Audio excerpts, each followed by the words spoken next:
Welcome, fans, to episode number 4 of Shooting from the Hip with the KingPin. My name is Jack Kilby, Gentleman Jack Kilby, Executive Vice President of Great North Wrestling, and I am joined by, as always, the KingPin Angel Medina. But tonight, we have a special guest with us, Mr. Neal Koloff of the Koloff Dynasty, because the topic is hardcore wrestling. Is this a good thing or a bad thing for the business? And both of these gentlemen are very qualified to talk on this issue because they are former hardcore champions. But before we go to that, man, we got to address the elephant in the room. You know, this would have been episode 8, but since you had some bad Cuban food, you've been sick for a couple of weeks. Tell the fans about that. Well, I wouldn't say that was Cuban food. I would just say that was shitty Canadian weather and people passing viruses around. But even the mining must fall every once in a while. And this was my first cold in 10 years. So, hey, why not? I had to give you some crap because every time he's like, "Hey, you ready for the show?" And then I was like, "Oh, yeah, brother, I'm ready." And then he's like, "Oh, brother, I'm just still sick. I'm dying here." Yeah, every day was a different. Okay, it's all my fault, but I live by the credo: never work one of the boys. So it was a shoot. Awesome. Anyway, before we get into everything, how are you doing today, Mr. Koloff? I am doing great here in Greenville, South Carolina. Skies are blue, sun shining, and my son, you'll hear him in the background. He's in his bath, so I've got the door open to where I can hear him and see him in the mirror right now. He's playing Sink or Float by Blippy. So if I see Blippy, he's getting a kick in the taint soon. So, but it's good times. It's good times. So. Awesome. KingPin, do you want to acquaint the fans over and above your tenure in ECW, which we'll talk about, why you are uniquely qualified to talk about hardcore wrestling, and then we'll go to Mr. Koloff. I mean, everybody knows, my stint was with ECW, it's just funny that, like, when I first started in the business, it was just like, I want to be a pro wrestler. I was like a luchador. I was skinny. I was still bald, but I've focused my craft into actual wrestling, a Dean Malenko or, Nikita Koloff was one of my favorite wrestlers when I was younger. I wanted to be, the Russian sickle and do all that crazy stuff. And then, I even wore one of the singlets like he did. And then when I got to ECW, it just like veered to hardcore, me and New Jack and, doing hardcore matches and stuff. So, it was just what's that path to glory was being a hardcore legend, if you may say. But how many years? 30 years now? 32 years of doing this? Certainly put the time in. Now, Neal, in terms of your hardcore history over and above some of the work that you've done as part of the Koloff Dynasty, I understand you are a 2-time Mid-Atlantic hardcore champion. Can you expand upon that and how you got into that style? Yeah, so when I first started to train under Brody Chase, who he had some tenures in Crockett and with WCW, he ran a school here in Greenville, South Carolina, but 2 nights a week he would run shows. He would run one on Tuesday night and he would run one on Saturday night. The Tuesday night show was his hardcore night, which kind of modeled it kind of after what ECW was. You would have your hardcore matches, but you would also have your wrestling matches. But a lot of the hardcore matches, that's where you got to really learn. Like, it's not just, hitting a guy with, a fluorescent light tube or just, beating him over the head, with any kind of weapon.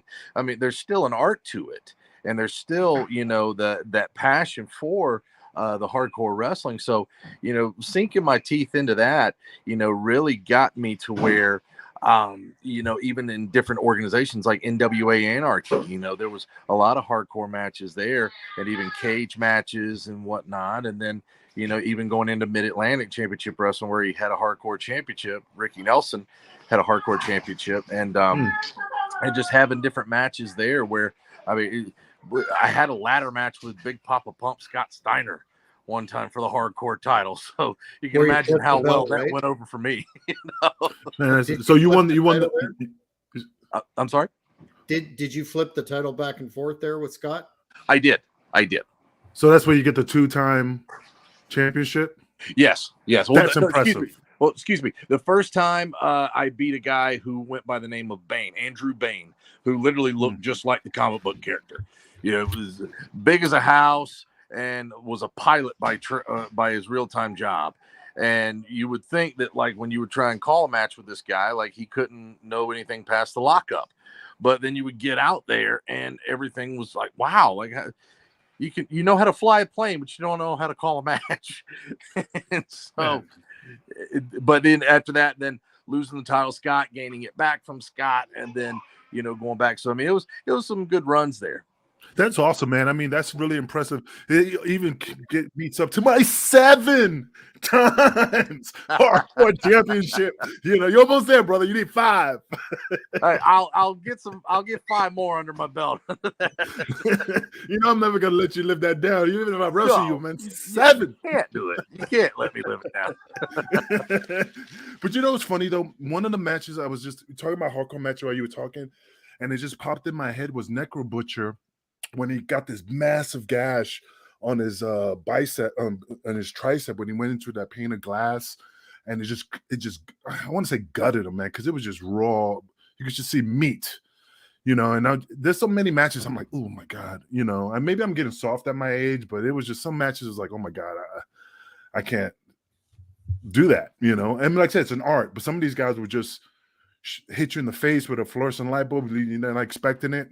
That's when the heat comes in. But yeah, that's where a lot of people that saying it before, learning the art of it, because it's not just like you said, and like I said as well, it's not just, hey, go out there and beat the piss out of each other and do whatever. Like, no, like there's a story to it. There's a story to it. So the art of hardcore wrestling is still alive, and a lot of people, it just takes that psychology to know where to place things. You don't just need to do this just because, well, this looks cool. It's one of those things where, hey, tell the story out there. The people still want a story. No, I agree, absolutely. It's funny, when I was wrestling a wrestler in Kansas, his name was Payne, and we called him the Pane of Glass because because he was always getting hurt. And I remember I wrestled him and I hit him with a plastic chair, folding chair. And I mean, I laid it in perfectly. Right in the butt of the seat, hit him in the head. And as soon as the chair hit and the chair dropped, hard way. It was the worst, awkward. Like, I'm saying, I was perfect. And all of a sudden, when the chair just like fell off his head, I'm like, what the hell is that? So you see this red mark, and all of a sudden just blood pouring. I said, what the hell? So we used to call him Pane of Glass because you could just press him and drop him and he'll break an arm. Like stupid stuff like that. He's no longer in the business, not because of that, but he's just accident prone. I think Mr. Koloff raises a very interesting area for discussion, and that's the difference between what fans and everyone has grown to consider hardcore wrestling and deathmatch wrestling. But to back it up a little bit, a lot of fans think that ECW pioneered the hardcore form, but really, when we look at history, there were a number of examples of hardcore matches before that. Piper versus Valentine, the dog collar match at Starrcade 83, Yeah. Slaughter versus Patterson at the boot camp match in 81, Sawyer versus Tommy Rich in the last battle of Atlanta. We've got Brody versus Abdullah wherever they worked. Magnum TA versus Tully Blanchard at Starrcade. And that one of the first matches I remember as a kid as being extremely graphic with the blood there. The Tupelo concession stand brawl in the original Chic. So with that being said, what blame or credit do you assign to ECW, and especially looking at the period of time in the Indies with the closure? And a fan just pointed out the sheepherders in Puerto Rico. Thank you, Gilbert. Terry Funk and Mick Foley.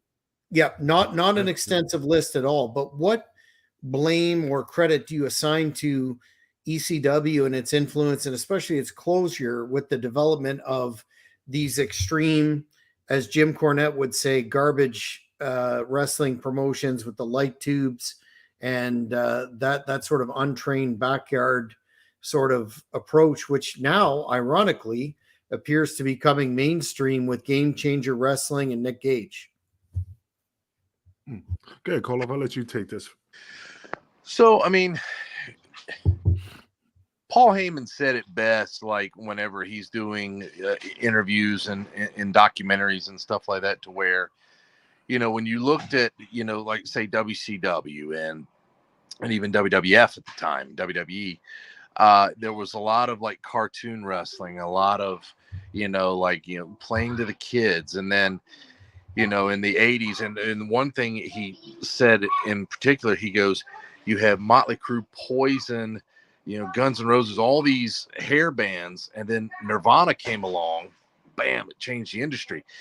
And in a sense, you could say that like WCW and WWF at the time were Motley Crue, Poison, a lot of the 80s hair bands, and then ECW was that Nirvana, because they wanted to change the industry. Now, I mean, you think there's FMW in Japan, who they had, you know, a huge following, and stars like Sabu, Terry Funk, you know, Cactus Jack McFoley, you know, a lot of those guys came from there, and you have a lot of the deathmatch kings over there. But even then, it's still an art that a lot of people don't really realize. Like, I don't do it, you know, as much in my matches. Like, if it's needed, I'll do it. However, the simple fact of, you know, I think the blame on ECW and Kingpin, you could probably attest to this as well as I do, is the fact that like when you saw it, it's just like it's the first time ever that somebody ever saw,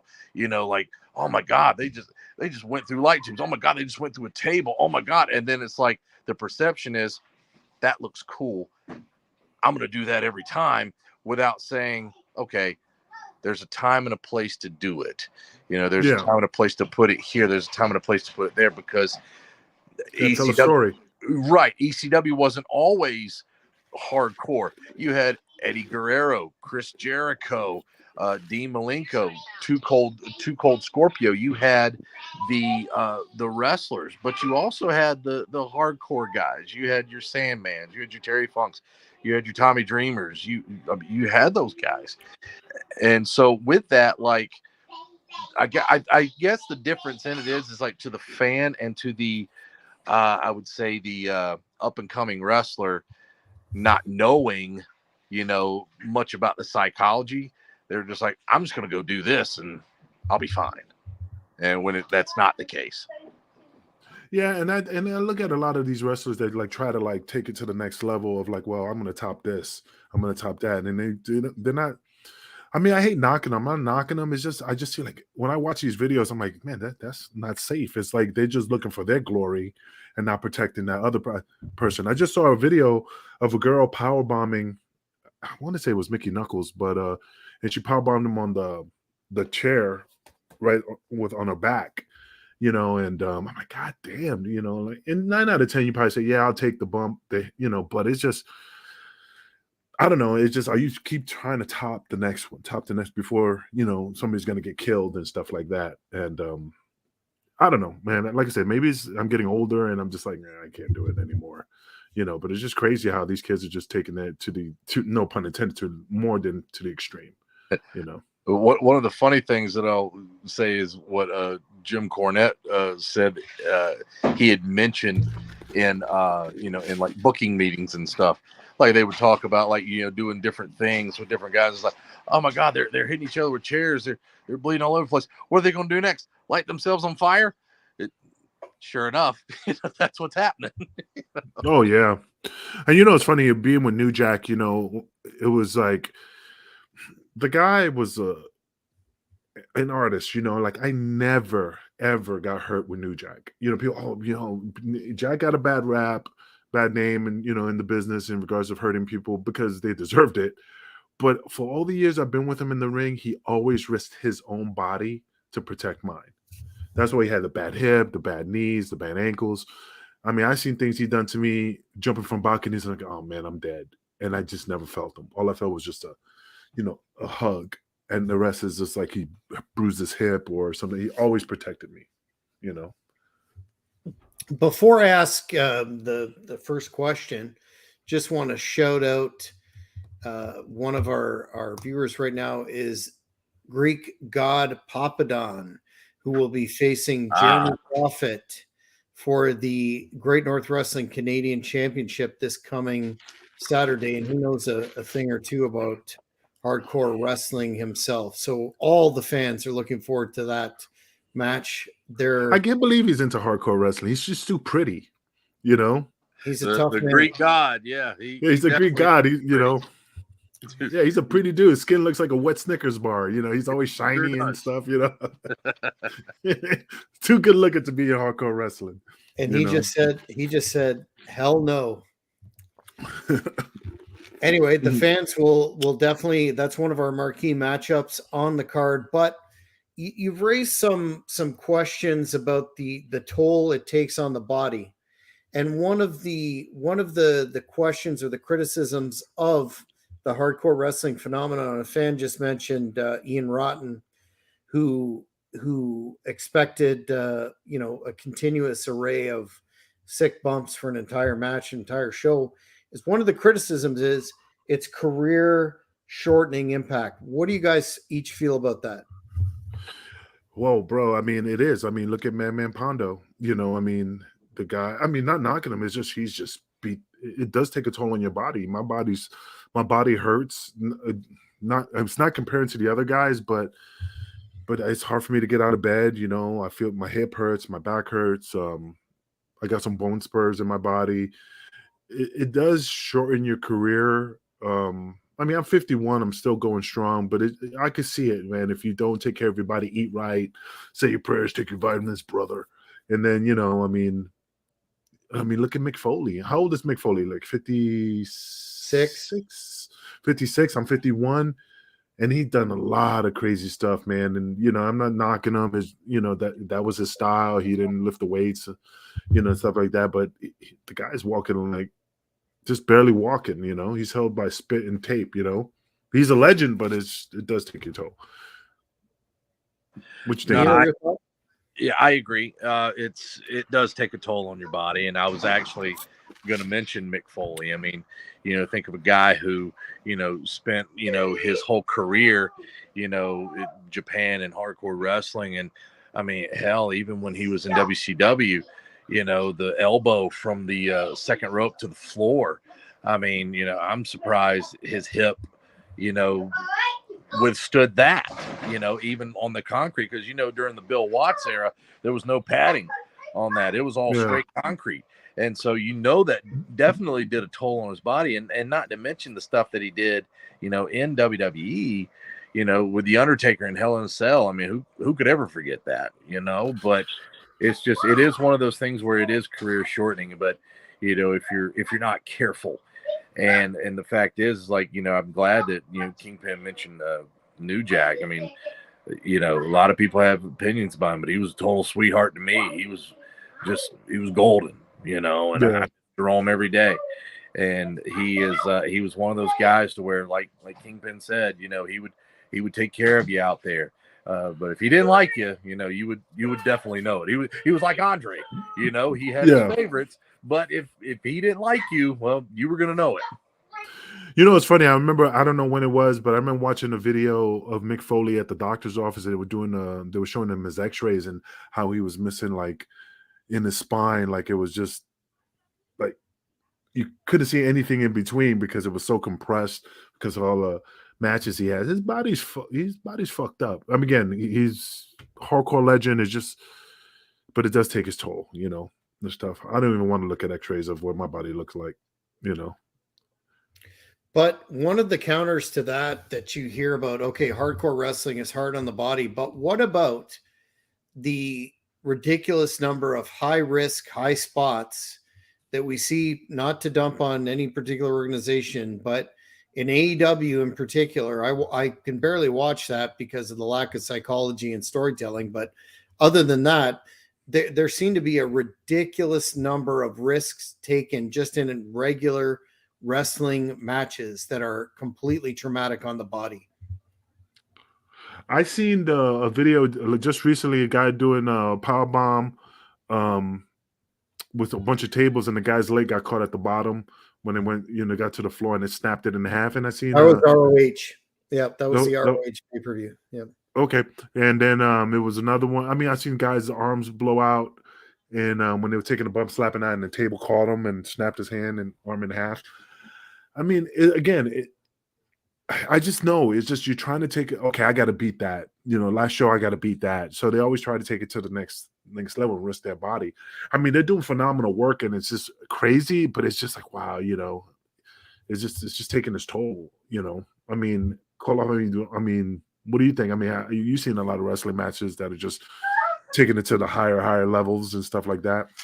Yeah, even on AEW, and I can't remember the exact match, but they had somebody on a table and got up to the top, and then he did the 2 flips, and I could have swore that the guy's head hit the apron, and it's just like, oh, I saw that. Yeah, it's a Mexican dude, and he ran and he jumped, and when he did the flip, yeah, his head is like his traps, well, his head, but his traps hit the apron. I just recently saw that. Yeah, I mean, again.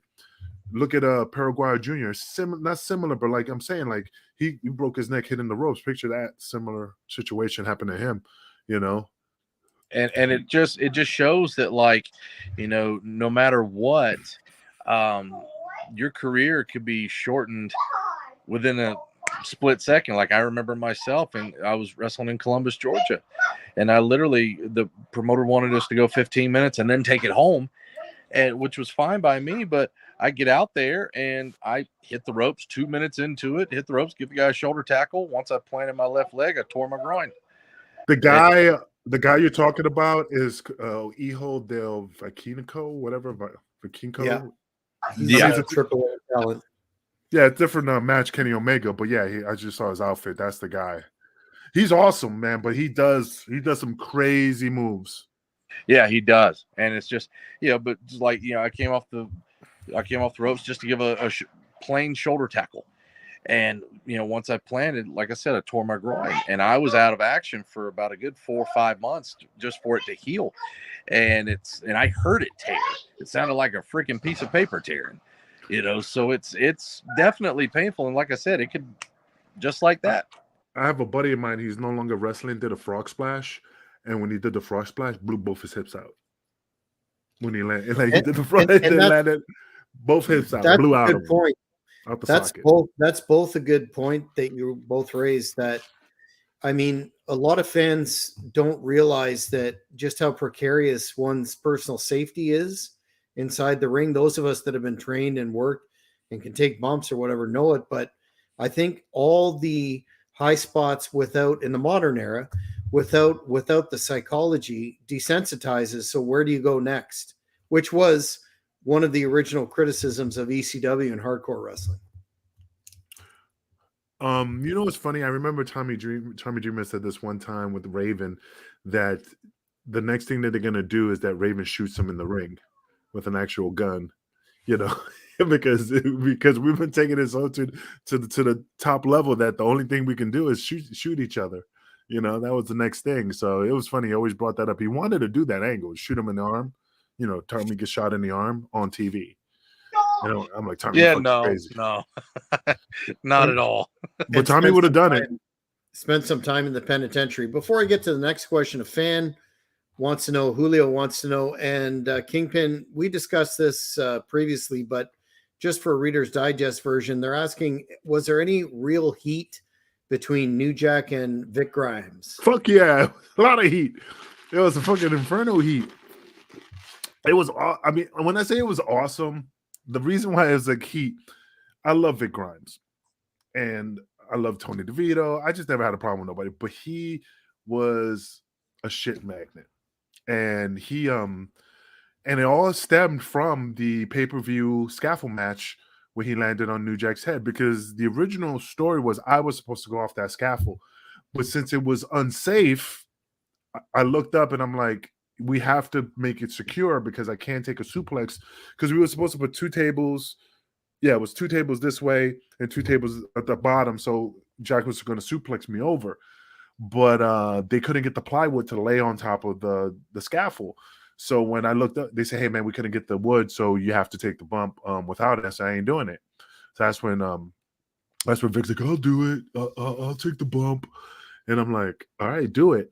So Jack said, okay, so this is what's going to happen. We're all going to get laid out. Angel, you get laid out. DeVito, we're all going to get carried out. Like, there's no winners. We just get carried out by security. So when that happened, he landed on Jack. Jack ended up in the hospital. But if you watch the pay-per-view, we're all laid out. But the only one that was still walking to the back, banging his head, was Vic Grimes.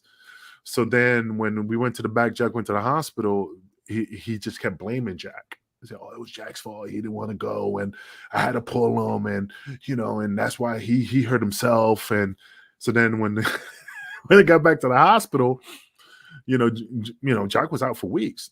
So we're at the Burt Flickinger Center in Buffalo, New York, and I'm sitting at the locker in the locker room tying my shoes, but there was a locker behind me, just like this wall. Vic was on the other side of that locker. So then when I was tying my boot, I look up for what reason. There's Jack walking by me. I said, what's up, Jack? And he looked at me, huh? And he walked by me. And all you heard is this huge slap. And the locker just like moved forward. I'm like, what the fuck? And you hear Vic like, what the fuck, Jack, man? What the fuck? And I turned the corner and I'm like, what the? I'll fucking kill you. I'll gut you like a pig, man. I will gut you. So in that match, it was me, Tommy Dreamer. Jack's supposed to come out. He was supposed to hit Vic with the guitar, and he said, I'm going to kill him. I'm going to fucking get in. I'm going to kill him. So Paul got wind of it. Paul came up to me and says, Angel, you're taking the guitar shot. When Jack's music hits, Vic Grimes eats the powder. So when Jack's like in the back with he was putting a bowling pin in the guitar, and he was taping it up, and he put an iron, a bowling pin, and he was taping it up. And I'll go, hey, Jack, plans changed. Paul said, I told him, hey, when your music hits, Vic takes the powder, and then I take the guitar. What? Fuck that, man. Fuck. He goes to Paul, they're fucking arguing. He comes back, this is fucking bullshit, man. He deserves a receipt.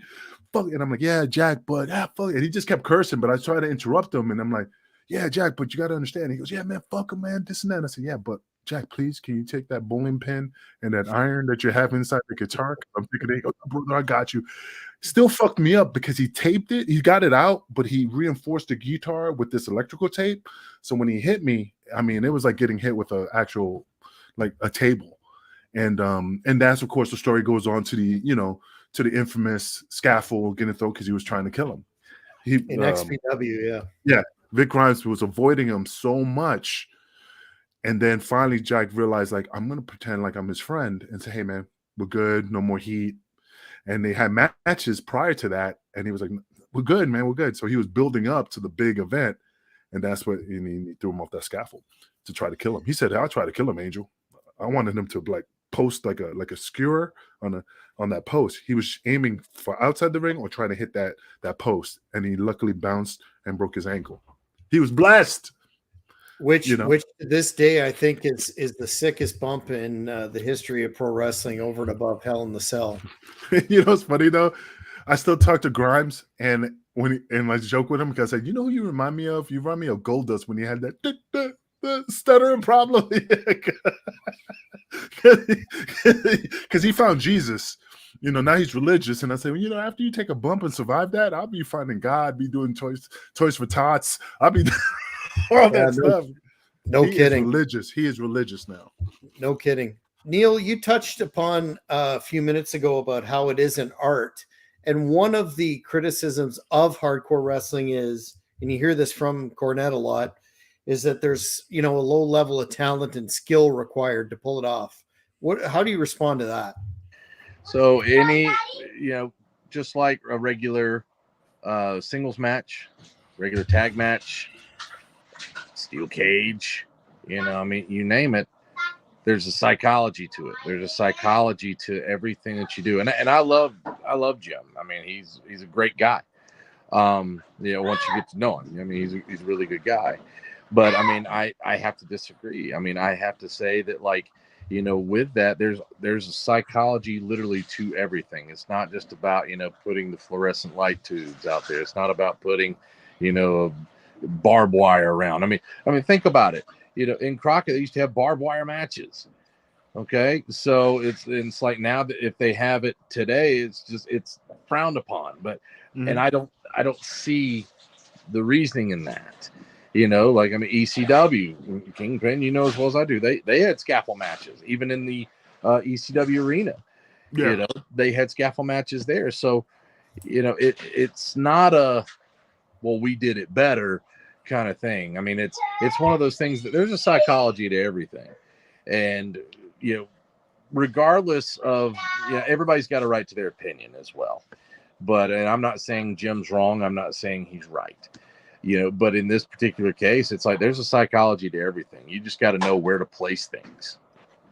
Yeah, because like a table, man. I mean, if it falls on its side and you flying over and land on that side of that table, I mean, it'll ruin your whole career. I mean, I remember one time Roadkill threw a table at me, flipped the table over. They threw me, and I landed on the floor, and I was right by the table, and he flipped the table over, and it was one of the old school tables, and it hit me right on my bicep, like landed on the concrete. And I swear to God, I thought I broke it. And he, but it would have fucked me up, but I was blessed for that one. But I mean, it just takes 1 second to fuck it up. Yeah, and I was in a match. Oh, sorry. I was like, Jack, man, let me read it at least. Let me enjoy the verbiage. We can't put you over, bro. Okay. Good. Oh, sorry, good, man. I didn't interrupt you. No, you didn't interrupt me. He just took it off. He saw it. He just took it off. Go ahead, Neal. Sorry, I apologize about that. No, I just remember I was, like he said, I was in a match where it was a hardcore match, but we had our story set up, and at the very end, I was going to take a trash can shot out of nowhere to where it was going to knock me out. And when I caught the one, now we had used the trash can throughout the match, which was probably a dumb mistake on my part to be able to do this. But I had, once I knew it was coming and I turned around, trash can's coming. Well, I put my hands up to catch it. And when I did, I caught the end because it was already bent up, and the bottom of it came and just smacked me right here. So, cut me up, had to get some stitches right between my eyes. I swear I felt like Charles Manson walking around because I had a little split right here. But, wow. But even then, it's just, like you said, I mean, just accidents can happen just like that. Even if it's, something, as simple as just that, It's funny. That same situation that happened to you happened at CW, but it was a battle royal. New Jack came and picked up it was a metal football game, board game. It was huge. It was metal. And he hit CW, and CW stuck his hand up. And I don't know what happened, but when it bent, the piece of metal on the bottom bent and impaled his hand. And he was bleeding from his hand because it was a metal game. I don't know what. If you ever get CW on the show, he'll tell you what it was. Either it was a pinball machine, but it was made of metal, like aluminum. And it bent over him, but he took it right there and just split them open, and stuff. I'm like, brother, that's great color, man. How'd you do that? He goes, what the fuck? That was hardware, brother. Look at my stigmata. He had a stigmata symbol in his hand, So a fan is asking a question here that kind of leads into my third one, and that's: do you feel that the popularity of hardcore wrestling took away from the element of surprise, which kind of links into what I was going to ask? Do you think hardcore wrestling gives wrestling a bad name or exposes the business? Neal? I don't think so. I think there's always going to be some sort of element of surprise with anything. I mean, you have elements of surprise, even just without hardcore wrestling. You have, the surprise that's coming out, like, I didn't expect that to happen. Any storyline can have, any sort of surprise with it. And it doesn't necessarily have to be a regular match. It could be, a hardcore match. It could be a steel cage match. It could be really any kind of match. So, no, I don't think it did. I mean, no, I wish they would change like a little bit of almost like a steel cage match. You build up to a hardcore match. In ECW, it was always hardcore match, but I wish it was like tell a story to get to that major match, because it builds up that, steel cage matches were just like, this is it, man. This is the final finale, man. This is, you're not going to get away from me. And You know, I wish like they could reinvent the hardcore matches instead of doing it all the time. Make it as just like a steel cage match. Just give it that oh shit, this is it. This is do or die match. You know, and that's what Magnum TA and the Tully Blanchard match. You know, it was just such a classic because it took it to that level where he's like, man, he quit. You know, I mean, sometimes bringing back the old is always makes it new again. You know. I was about to say the same thing. Like, I mean, back in the 80s, you would think, like, I mean, they would have street fights, they would have anything, and then you would have guys hitting the ring, you know, and then it's like, you know what, we're going to settle this. It's going to be in a cage.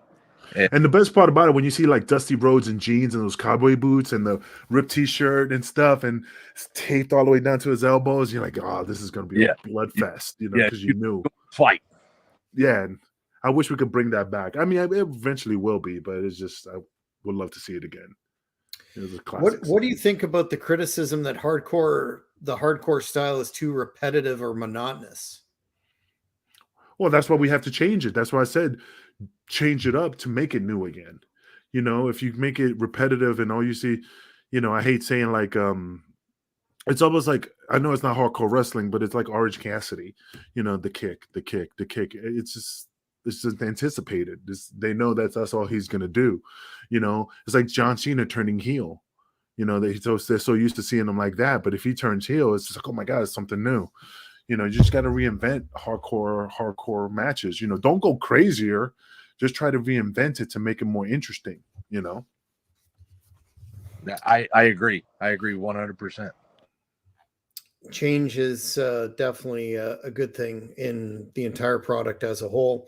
One of the early criticisms of hardcore, looking at the famous match between Terry Funk and I believe it was Cactus and ECW, where the branding iron, and then it flew out to the fans, and because Heyman's, which makes me shudder as a promoter, but Heyman's dad was a lawyer and they avoided blah, blah, blah. But one of the criticisms is, you know, it's dangerous for the fans. And I think about that when table spots are involved, you've got splinters, you've got fighting into the crowd. What do you think about that aspect that seems to be, you know, not that we use a lot of fire anymore on a mainstream basis, but about being the level of risk for fans? Well, I hate saying this, but when you have a real diehard fan, sometimes shit like that happens to them, they get like, oh my god, I'm in the show. And then you give them free tickets for 6 months and an autographed t-shirt of a fucking, sometimes it just goes away, you know, because fans want to interact. Now, if it's WWE, those are smart marks, man. Those guys are smart, man. They'd be like, oh, I got hit by Brock Lesnar, you know, and with a chair. There's money behind this. But when you're in a bingo hall and they probably like, you know, it's just different. I did think that the fans, like I said, WWE, they will sue the shit out of you. And they know Vince got money to take care of them. But I don't know. I just see it that way. If it's a fan, then just give them a t-shirt, a couple of tickets. Sometimes it will just disappear, you know? You know, I just remember, like, you know, touching on that, like, as a promoter, I mean, you gotta cover yourself.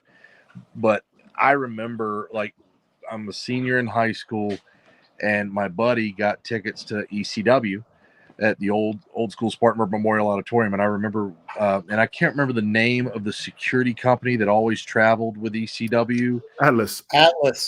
Thank you. They were at the front door and patting everyone down. Like, everyone was getting patted down. That's when even my buddy looked at me and goes, you know, we're here at some ECW wrestling. And I was like, hardcore wrestling, and then you're going in, it's like, yeah, you're getting patted down before you come in. That's when you know it's like, okay, this is legit. This is for real. But you know what's funny about Atlas, and what I loved about Atlas, they were so professional, is that they were always there at a drop of a dime. I'd done so many things where I got to this close to a fan's face, and by the time the guy just lifted his, like, they saw the motion of the guy lifting his hands to go swing, but not even getting up past his pockets, Atlas jumped on him. I always knew I was safe with Atlas. They watched you like a Hulk, and they protect the wrestlers. So that's why, you know, a lot of times, you know, like Bubba and, you know, we jump in the crowd and they jump in the crowd with us. And, and they watch the fans, you know, to make sure they don't stab us or anything. And Atlas was, like I said, if you want security, and I'm not knocking any other security company, it's just from my standpoint, Atlas was top notch, always protected boys, never got hurt, and they always got on top of fans if they tried to do something slick, you know. Which in my opinion, no knock on WWE, but I think it's a different market. But the greatest, not sports entertainment, but pro wrestling fans are the ones that support the independents.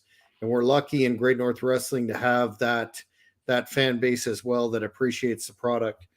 I also wanted to ask you, you talked about steel cage matches and how that was, Angel, you didn't use the term, but the blow off to a long-standing program or a feud. Do you think that hardcore matches take away from the finality or the impact of grudge matches and blow-offs of that nature? Yeah, well, yeah, if you look at it from that perspective, when you realize, like, if you're building a good feud, and that's what I'm saying, like, man, I wish they could reinvent hardcore matches where they make it like the steel cage matches at the end. You know, when you have a hardcore match with some wrestler, and it just loses a little bit of luster. I think if it was just at the tail end of a feud, you know, hardcore steel cage match, you know, and it just gives it more of a big finale of, like, from swerves to just fans want that, you know, they want to see you.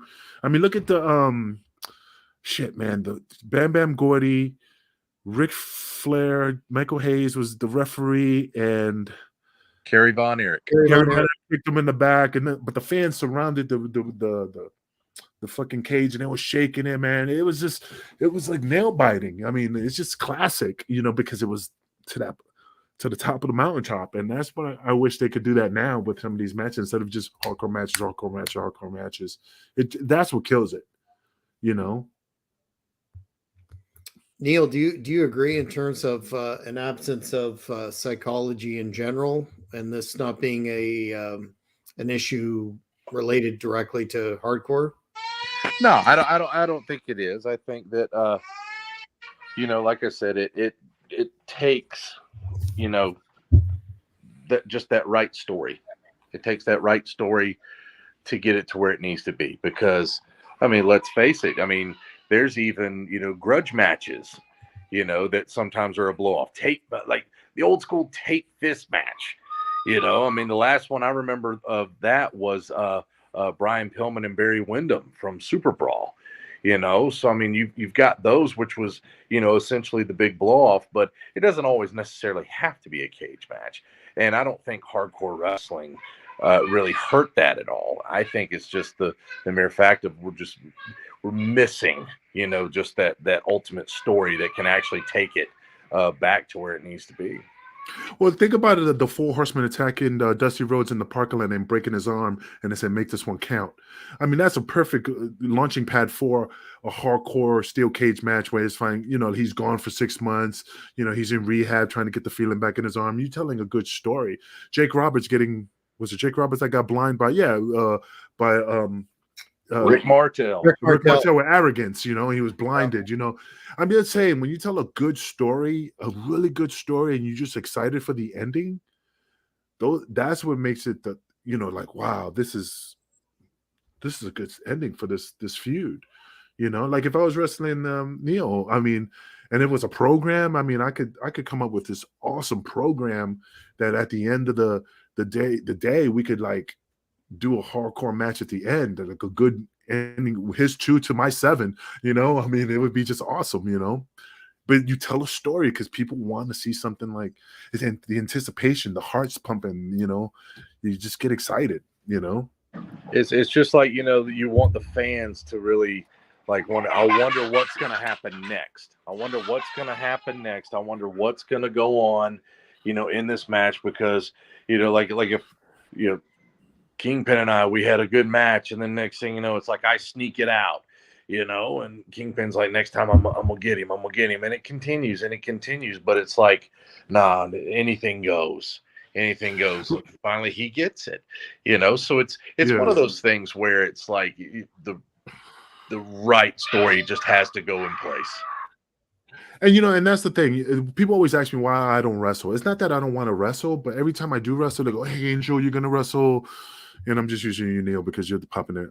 Oh, you wrestling Neal this weekend, hardcore match. So I get in there and I go, "So what do you want to do, bro?" Because I don't have excitement. Oh man, we could go out there, Smosh Fest. All right, man, what's the finish? You know what I mean? But if Jack said, man, we're gonna run a program, 6 months. We're going to bring you guys back and forth, and we're going to build this program, man. We're going to tease it. We're going to tease it. At the end, we're going to have the New Year's steel cage match, something crazy. And you're like, and then your wheels start spinning. You start thinking of programs. And I'd be texting Neal and be like, man, I got some ideas. What do you think? And we just start building and building. And see, I get excited now thinking of, because now you're like, man, now I got some ideas, Which is what you think, Neal? Don't you think? Which is exactly what we're trying to do with Great North Wrestling, and which is rare in the independents, right? We're working out some storylines and we're putting them, in succession of the shows to add that interest. And we're fortunate enough to have the Hannibal TV to, record and cover all our matches and put the promos over. So I agree. That's what makes the business interesting. Neal, sorry, I didn't mean to cut you off. No, it's okay. No, I agree. Is like, when you have your one-offs, when you like, if you're getting booked for like just a regular show, and it's like, hey, are we going to build something on this, or is this just going to be a one and done? And that's somewhat of the bad news that we get, is like, yeah, we still want to go out there and entertain the fans, but I want to be able to bring more, which I loved wrestling against Ricky Morton, because he knew, even if it was just a monthly show, and say if we were coming back to that same building, or if we were going to a different building, but it's like 10 minutes down the road, but it's with the same company. Say if that's happening, he would tell me, he's like, all right, Neal, I'm going to have you beat me tonight. Now, like, really? And then it's like, yeah, because I want to build this. And then when we come back next month, guess what? There's going to be about 20 or 50 more people in that audience. And then it builds and it builds. And then that, just like KingPin said, your mind starts to go like, okay, maybe we could do it this way. Maybe we could go here. Maybe we could go here. So that's just the art of the storylines, which, whether it's in regular, a regular match, or if it goes into, any kind of a gimmick match, so to speak. And that's what I love about it, because the one-offs, I mean, they're okay, but it's like, really? Yeah, I mean, even the hardcore road trip thing, I mean, nothing bad about it, regardless of what happened, but it's like, if they were doing it consistently and telling these stories and, and building up with the rhinos and, just keep the consistent people. Don't be like, oh, this month is Kevin Sullivan. Next month is Tuco Scorpio. You want to keep these people consistent, because then you could just tell these stories, and Kevin Sullivan, using that as an example, and James Storm, and James Storm's the face. And then, he's managing tag team match, and all of a sudden James Storm turns because Kevin Sullivan, does something to him that convinces him to turn, but the story is being told before he does that. And then when he turns on his partner and he joins Kevin Sullivan, it becomes a big thing. It's just that's what's missing about wrestling, when fans used to follow you to town just to see what's next. Like Batman, tune in next week because they're gonna, it's just the anticipate. There's no excitement anymore. So that's why I don't really do shows, because I just sit there and go, so Angel, how is what do you want to do? And I don't know. Let's just hit me up in 20 minutes. I'm gonna get something to eat, and I don't know. We'll talk about it. And see, because I have no passion. I hate sounding like that, but it's how I feel. Well, it's interesting that you mentioned Hardcore Road Trip. I want to shout out Stephen DeAngelis, the ring announcer, who was also the booker behind Hardcore Road Trip, who I'm going to have on the Great North Wrestling podcast to discuss his tenure in ECW and the whole Hardcore Road Trip phenomenon, because I know he was trying to do something very similar, and I must credit him for the inspiration for what I'm doing with Great North Wrestling, to have some stories that go from show to show to show. What's funny about DeAngelis that I love? He was so upset, and I'm not talking about upset like, oh, I'm upset.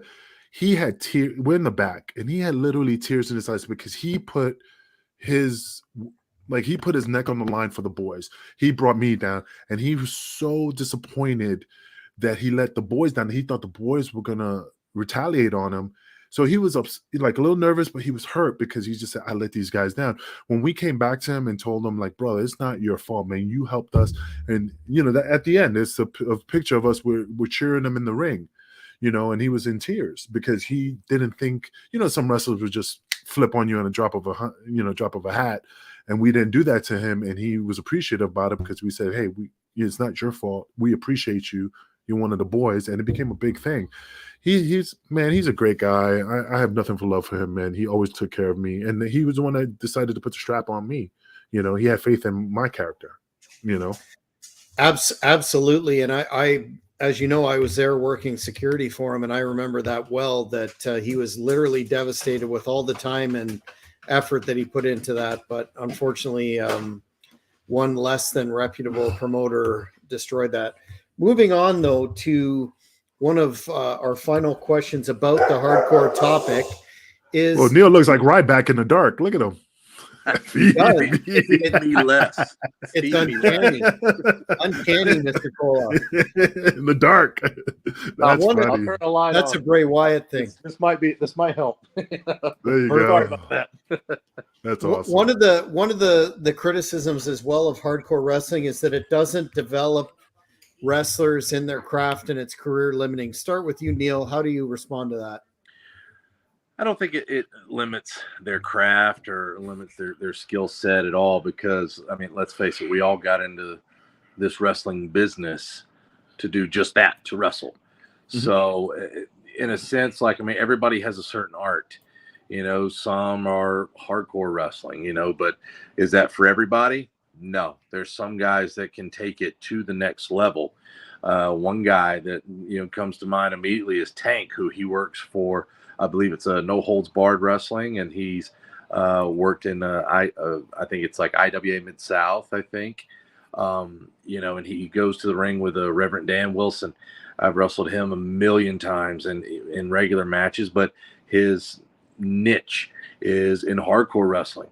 And it's just, I don't think it limits anybody's skill set at all, but I think it's always good to learn new other avenues as far as like where you're going to go. I agree. Good, Jack. One of the questions that also comes up is, if you look at the episodes, or sorry, the example of the WWF, WWE division and the WCW division, that it doesn't work long term as a separate and distinct area of focus. What do you think about that, Kingpin? Because you, of course, as you mentioned, are a 7-time hardcore champion in a division in and of itself. Well, I mean, elaborate on that a little bit. I want to make sure I got on the same page on that. Well, just that, because if you look at the WWE example, the hardcore title, except the 24/7 rule, blah blah blah, not the most recent incarnation, but that it becomes exposed very quickly, and it doesn't work long term because they make it into a joke. And that's just my honest opinion. They make it into a novelty. They make it into a carnival act. They don't make it serious. Even when the hardcore title was with Mick Foley and stuff like that, they need to put, it needs to be his own entity in a way where it's like serious enough. It's serious. It's just like the tag team, tag team matches, where like back in the days, tag team matches were the shit. And then Vince doesn't really care too much about tag team matches. He only cares about the single titles and stuff like that. So, I mean, like I said, they made the 24-hour, the hardcore championships to me as just like the Ninja Turtles or the cartoon Doinks. It's just a novelty. I mean, nothing wrong with R-Truth, but look at it was just comedy. And that's all it was, And again, R-Truth is an awesome wrestler. It's a hardcore championship, and it needed to take it serious, just like the 24. That's all it is. 24 title is nothing but a hardcore title, and they just never took it serious. They never will, especially now that they sold it, so now they're definitely not going to do anything crazy, Neal, your thoughts? I agree 100% because when you have if you're changing titles week to week to week to week to week, what does it mean? Yeah. Yeah, it's like somebody can put on their resume, I was a 24/7 champion. Well, in the words of Ricky Morton, well, what the F is that? So it's one of those things where Paul Heyman, who was the longest ECW World Television Champion in history. One name comes to mind, Rob Van Dam. Mhm. And when he got hurt, he had to forfeit that title, and it was almost gut wrenching when you watched him hand that belt over, and because the belt meant something. And it's like the same way whenever they had the NWA World Television title, back in the Crockett days, they signified that the best wrestler was going to be the World Television Champion. The best wrestler on television was going to be the World Television Champion. And, Tully Blanchard comes to mind holding that. Arn Anderson, obviously Dusty Rhodes, my uncle, Nikita, it's one of those things to where, when you held that, it was symbolic. And if you held it for a while, which is why I like how they're doing that with Roman Reigns. And you have all the guys that are just going like, oh, he's holding it too long. Why can't they just give it to somebody else? How long did Hogan hold the world title? 3 years, 3.5. How long did Bruno had it? Yeah, Bruno. But that's the thing is like they're making the belt mean something, and when you literally have, changing it week to week to week, it's garbage. Yeah, I totally agree 100%. I mean, it's just one of those things where you got to put value to it, and when you don't put value to it, people just don't take it serious enough, Hardcore Holly, Crash Holly. I mean, when those guys were tough, and but like I said, when WWE just sometimes when you think somebody's going to go good, it just turns it into a novelty act and it kind of ruins things, So, like I said, and that TV title in the ECW was valued because somebody stole it. To this day, it's still missing. It got stolen at the Elks Lodge. We think we know who stole it, but we can't prove it. So, any idea? Pablo Marquez. Box Carter Pablo Marquez. He was the one that wrestled with. He was with Simon Diamond and his Oddities. He was the twins, one of the twins with Angel, the other Angel, and it was in the ring truck and it disappeared. So everybody thinks he got it. One of those unsolved mysteries. Well, gentlemen, we've reached the end of our hour. Do you have any final thoughts on this topic? So bottom line, one word answer: hardcore wrestling, good or bad for the business? Neal? No, it's not bad for the business at all. It's good for the business. It just needs to be reinvented. If it be reinvented, it'll just take it to the next level. 100%. Maybe we should do it in Canada, called the Maple Leaf Mayhem. Some crazy thing like that. The Saskatchewan hardcore title. Yeah. Well, we'll have to run that through creative with Kevin Sullivan and get back to you. Well, gentlemen, I want to thank you for a really engaging discussion. Neal, especially, thank you for coming on. Do you have any plugs or social media where the fans can find you?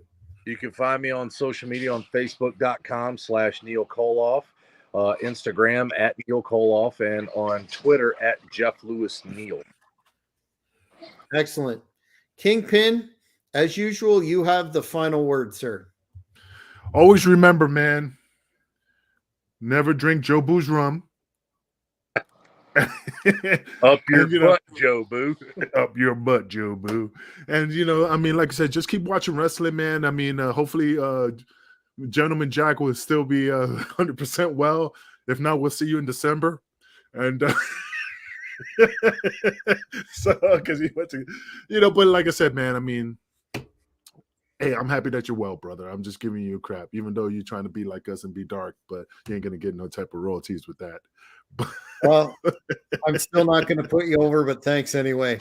Fans, that was it for episode number 4 of Shooting from the Hip. Want to thank Mr. Koloff again, and stay tuned. We will be back shortly with another episode. This time, it's going to be kind of linked to this episode, blood in wrestling, and we'll get into that whole milieu. So fans, stay tuned and see you Saturday. Jack Kilby here, Executive Vice President of Great North Wrestling. No Gimmicks Entertainment is pleased to present Great North Wrestling's huge 15th anniversary show on Saturday, May the 6th at the Earl Armstrong Arena in Ottawa, Ontario. Bell time 7 p.m.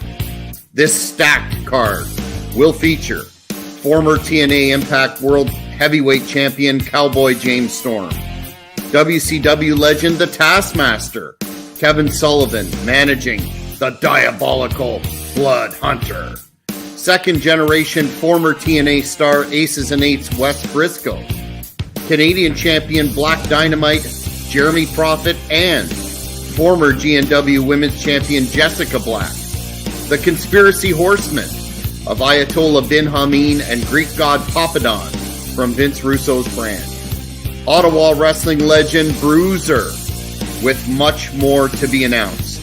Fans, there will be a meet and greet before the event and at intermission. Tickets now on sale, available at ticketweb.ca and at the door. Don't you... Thank you for watching the Hannibal TV. Please like this video if you enjoyed it and click the subscribe button to not miss any of our latest shoot interviews, match videos, or news updates. Follow us on Twitter at the Hannibal TV for instant